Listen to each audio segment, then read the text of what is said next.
নবীজি একটা হাদিসে বলেছেন যে দুটো তরল পদার্থ আছে, এই দুটো যার সৌভাগ্য নসিব হয়েছে ইনশাআল্লাহ সে জাহান্নামে যাবে না ইনশাআল্লাহ।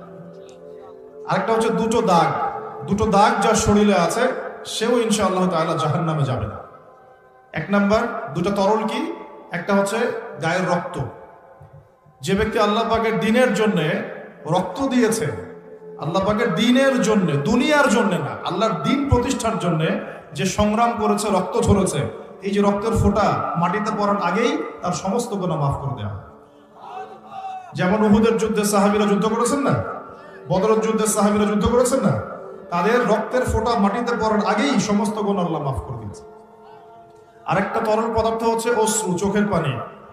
এই চোখের পানি যে ব্যক্তি আল্লাহকে স্মরণ করে গোপনে, নীরবে, নিভৃতে আল্লাহকে স্মরণ করে কান্নাকাটি করে চোখ দিয়ে পানি ঝরাতে পেরেছে, ইনশাআল্লাহ ওই চোখ জাহান্নামের আগুন দেখবে না। খুশি হন নাই? এখন যুব সমাজ কি আল্লাহর জন্য কাঁদে না গার্লফ্রেন্ডের জন্য কাঁদে? হ্যাঁ, গার্লফ্রেন্ডের জন্যই কাঁদে। এখন যুব সমাজ গার্লফ্রেন্ডের স্মরণে কাঁদে, আল্লাহর স্মরণে খুব কমই কাঁদে।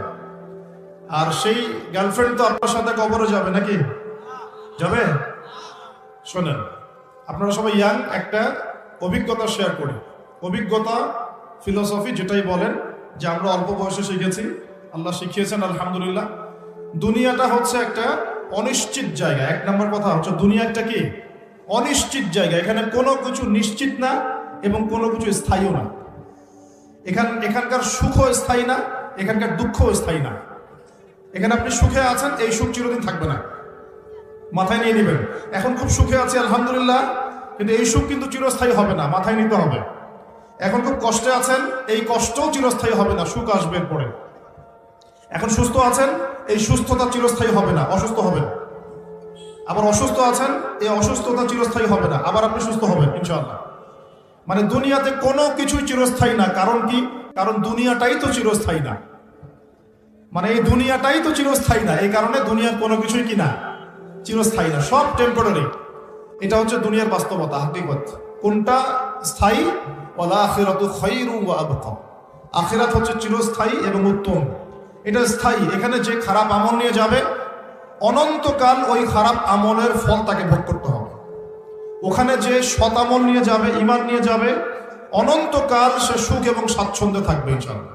এই কথাটা কখনো ভুলে যাওয়া যাবে না।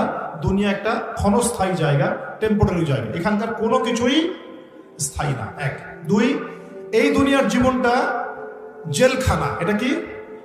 এটা আমার কথা না, নবী সাল্লাল্লাহু আলাইহি ওয়াসাল্লাম বলেছেন, আদ-দুনিয়া সিজনুল লিল মুমিন। দুনিয়া হচ্ছে মুমিনদের জন্য কারাগার। কারাগার চেনেন? জেলখানা চেনেন? জেলখানার ভিতরে যখন আসামিদেরকে ঢোকানো হয়, জেলখানার ভিতরে যখন আসামিদেরকে ঢোকানো হয়, তখন কি তাদের ইচ্ছার কোনো স্বাধীনতা থাকে? সে কি চাইলেই বের হতে পারবে? ওখানে বসে যা ইচ্ছা তাই করতে পারবে? পারবে না। আল্লাহর নবী বলছেন, এই দুনিয়ার জীবনটা তোমাদের সবার জন্য হচ্ছে জেলখানা। আমরা মানে মুমিনদের জন্য। আর যারা কাফের, আল কাফেরদের জন্য আর দুনিয়া সিজনুল লিল মুমিন ওয়াল জান্নাতু লিল কাফির। কাফেরদের জন্য দুনিয়া হচ্ছে জান্নাত। জান্নাত মানে যেখানে যা ইচ্ছা তাই করা যায়, তাই না? জান্নাতে আমরা যা ইচ্ছা তাই করতে পারবো ইনশাআল্লাহ। এখানে কোনো রকমের বাধা ধরা নিয়ম থাকবে না। সবাই আমরা আল্লাহর দিদার লাভ করবো ইনশাআল্লাহ, আল্লাহর নিয়ামত ভোগ করবো। আপনি যা চান তাই দিবেন, দেওয়া হবে ইনশাআল্লাহ। এই হলো জান্নাত। তো এই দুনিয়ার জীবনটা মুমিনদের জন্য কারাগার আর কাফেরদের জন্য জান্নাত। তাহলে বুঝলাম দুনিয়া ক্ষণস্থায়ী, এটা স্থায়ী না। এটাও বুঝলাম দুনিয়ার জীবনটা কারাগারের জীবন, যেখানে আমরা